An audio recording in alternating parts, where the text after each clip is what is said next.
right, a little why energy storage. So while it's admirable to save the world, it's not very articulate, and so I want to suggest to you sort of two propositions today which I think articulate the value that energy storage brings to our grid today. So the first being is that it enables capital efficient markets, and the second is that it significantly increases our ability to penetrate renewables onto our grid. So let's start with the first one. So capital efficiency, why does that matter? So our grid today is old, it's large, and it's very inefficient. So if we added up all of the power generation facilities in the United States, the transmission lines, distribution lines, and transformers, the current depreciated value of that system today is about $2 trillion. The replacement value, if we replace the entire system, is about just under $5 trillion. That's greater than the GDP of every country on this earth with the exception of the US and China. So the system's old, the system's large, and the capital required to do anything meaningful is going to be enormous. On top of that, today in the United States, again in the absence of storage, supply and demand have to equal each other instantaneously at all times. And so what does that mean? That creates a few challenges. One is not only does demand fluctuate on a daily basis, it also fluctuates on a seasonal basis, and so we actually have to build supply to meet peak demand, not average demand. On top of that, we have, again, we value reliability in this country, and so not only are we building systems to meet that peak demand, we're significantly overbuilding the system, again, creating an incredible amount of waste. There's a subset of our power generation facilities, natural gas units called natural gas peakers. It represents about 25% of the natural gas capacity on the grid today. It's about 125 gigawatts.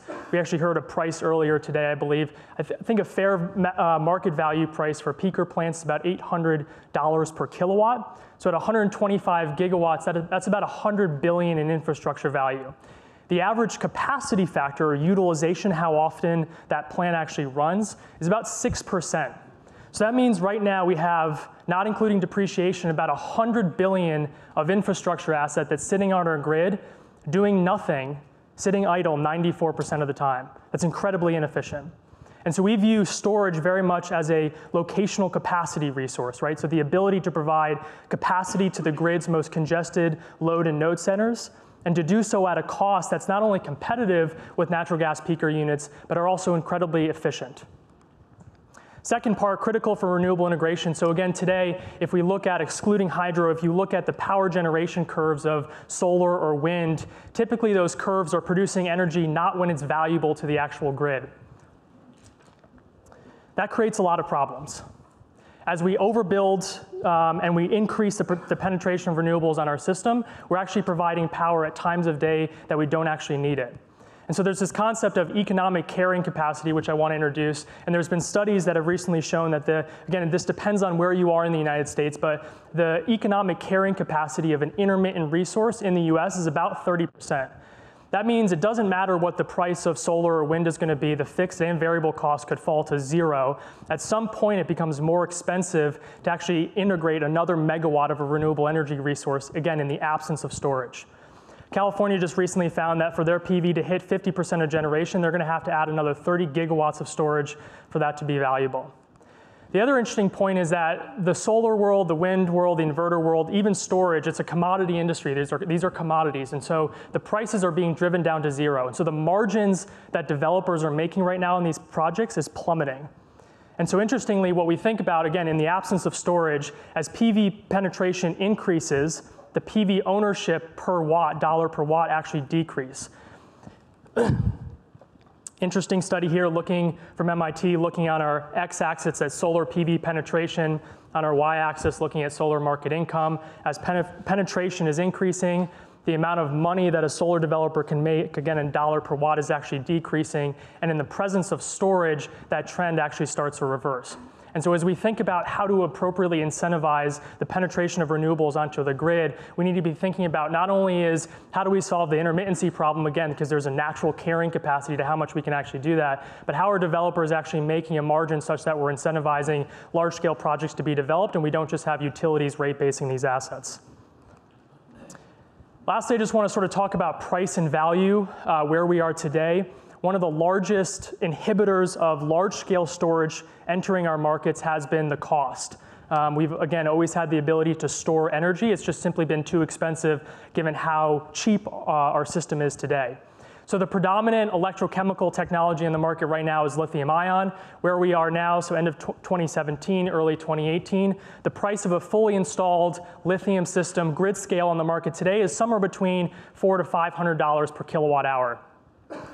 I'm not going to talk, this presentation is not about EOS, our product or company. I'm happy to answer questions about that. We're a zinc-based technology. There are other technologies out there other than lithium that I think are making significant headway, and we'll see that sort of, again, penetrate in the next 5 to 10 years. Our technology today, we think we can get a system fully installed in the ground at about just over $300 a kilowatt hour. And so why does this matter? There's an interesting study that the Brattle Group just did looking at the system benefits or the societal benefits of having grid storage at the utility level. And they looked at the Southern California markets, and when you stack all the benefits up, the annual benefit that they estimated was about $218 per kilowatt per year of value of having the storage on the grid. And so if I think about costs and I think about value, how do people make money? What's my margin? What's my internal rate of return? So my x-axis here, I have my AC installed price, $250 going up to $500, and then my y-axis, 0 to 40% of an IRR. And so today, again, we're about, depending on the technology you look at, most companies are advertising a total installed cost of about $400 per kilowatt hour. And again, where we think there are values, again, potential values, and this depends on the market that you're in, we think developers can earn about a 20% return on their investment, and then in the next 5 years, as we're riding down the cost curves, that number is going to significantly increase, where we're seeing IRRs in the sort of 30, 35, and 40%. And then the last thing I'll share with you, and this should be of no surprise, I just think this is particularly interesting. Again, we're at a moment, we're at an interesting inflection point now where this is very real and this is happening, right? What I'm talking about is not a fallacy. Circles here, or bubbles, represent particular industries. We'll look at them in a second. My y-axis is compounded annual growth rate and net income measured over the last 5 years. So if we look at, and then the size of the bubbles, the number of companies evaluated for this particular measurement. So oil and gas has been falling by about 14% over the last 5 years. The telecom industry is about 3%, healthcare 6%, drugs, biotech 13, banks about 15. Green and renewable energy is absolutely dominating the growth rate in terms of, again, looking at sort of a compounded annual growth rate over the last 5 years. And we think storage is very much going to play a part of that, not only today, but as we sort of hit interesting limits moving forward, how do we, again, continue this growth? Happy to take any questions. Your 20% IRR, is that IRR to societal? Can you expand on that? I will. I apologize. I was told to wait for the microphone. I'll repeat the question.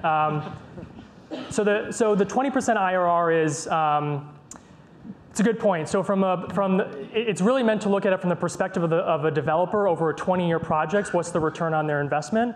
And that 218 number is looking at if a utility deployed this system, what's the value at the society benefit? So that 20% IRR is technically at the system level, at the societal level. It's not looking at a particular project and a particular customer where I'm, say, reducing demand charges. Question. Hi there. Thank you very much for the presentation. I was just hoping you could tell us more about the zinc battery. The zinc battery. Sure. So EOS is a company that's been around for about 10 years. We have a zinc hybrid cathode technology. It's a zinc-based aqueous saltwater electrolyte. It's probably most similar to a flooded lead acid battery in terms of electrochemistry. We characterize it as an energy battery as opposed to a power battery. We're optimized for a 4-hour discharge, or we like to call it a C rate, so a C over 4 discharge. And so we're sort of in the sweet spot. If you look at it, think about an x-axis of discharge rate. We think the lithium world is very much concentrated in the power applications world, so sub 2 hours of discharge. There's a component of batteries that are called flow batteries that are moving literally tanks of electrolyte from one tank to the next. Excuse me, they're really concentrated on the 10 plus hours of discharge. We're really focused on, again, this 4 to 6 hour mark, which we feel is the largest unmet market need to date, right? Really reducing that peak demand or shifting that peak demand. Can you go back to the depreciated versus replacement bar chart? Yeah. Mr. Graham. I don't know if I can do that, actually. I can just ask. I mean, Sure. I know that was a UT Austin study, but is Yep. that like for like asset, like you're replacing coal with coal, like wind with wind? Is that how that comparison is? That's correct. So if so the replacement value is looking at, if we just took that system offline today and replaced that system, it would be about, just again, $4.8 trillion. And so, and again, the point being, if we're gonna, the system's old, but I think the average age of power plants today is about 45 years. So the question's not if we're gonna be replacing the system, but it's really when. We're really nearing the end of the useful life of a lot of these assets. And so just thinking about the scope, how do we make sure we're doing so in a capital efficient manner? And again, if we can decouple supply and demand with the presence of storage, we think we can probably take that replacement, I don't have a value for that, but we can probably significantly reduce sort of the total installed CapEx moving forward. Just start talking if you got a microphone. Thank you for the presentation. Yeah. I'm just curious to know when you're doing the life cycle analysis for an energy storage project, let's say a utility scale project, and what are the revenue streams which you think will be bankable in next 5 years, on which utilities are particularly working to make the entire proposition like more lucrative than what it is right now? Yeah, it's a good question. And the key word in there is bankable. And the reason I say that is because I think one of the other big barriers to entry for storage today is the financeability of these projects. There isn't enough system data out there for chemistries to actually have large institutions, again, unless you're rate basing it, for a finance company or insurance company to underwrite a project. So to answer your question, I think the largest is going to be solar plus storage projects that have a bilateral contract or a PPA, power purchase agreement, that has a guaranteed revenue stream, and I think that's going to be easier to actually have that project be financeable. I don't necessarily think that's the largest value stream moving forward. There's a lot of interesting things behind the meter with respect to demand management. There's a lot of interesting things in the ancillary services market. Obviously, microgrids, both in the US and abroad, can provide tremendous value in terms of reliability, right? What's the cost of damages of avoiding a superstorm Sandy if I have critical infrastructure in a microgrid? So it's, and part of the challenge today too is how do utilities or how does society value that? But yeah, bankable, I'd say PPAs. I have a, sorry, oh, that's really loud. So you just hit on this a little bit, but when you imagine the future of storage as penetration increases, what is the split that you see between in front of the meter and behind the meter systems? It's a good question. So I think in the United States, I think in the next 3 to 5 years, it's going to be predominantly behind the meter. And I say that because I think there's enough price transparency in retail rate structures for storage to be deployed. I think long-term, in front of the meter is going to blow behind the meter out of the market, right? So the capacity of putting large battery systems in with solar assets, again, at the utility level is going to be significantly larger. Internationally, I think the line is actually blurred between in front of the meter and behind the meter, right? So if we're thinking about building electric systems in sub-Saharan Africa, what constitute in front of meter, behind the meter, if it's all distributed in microgrids is a trickier question, and so I'm cautious to answer that directly. And we have time for one last question. So at what scale does $400 per kW really translate? So obviously with more, at larger scales, costs come down significantly. What is your EOS standard installation? Standard installation in terms of size, or what's the economies of scale we need to reduce price? What is your current per side or per installation now? What does it look like? Yeah, so it's a good question. So EOS, in terms of our product, we offer just the DC system, not the fully installed AC system, so we don't offer the inverter, et cetera. And so our commercial offering today at volume, so if you purchased a 10 megawatt, 40 megawatt hour system, 10 megawatts of power, 40 megawatt hours worth of energy, it's a 4-hour tank, we sell the DC system for $160 per kilowatt hour. A decent rule of thumb, this depends on size again, a decent rule of thumb is the DC system is about half of the total installed AC system.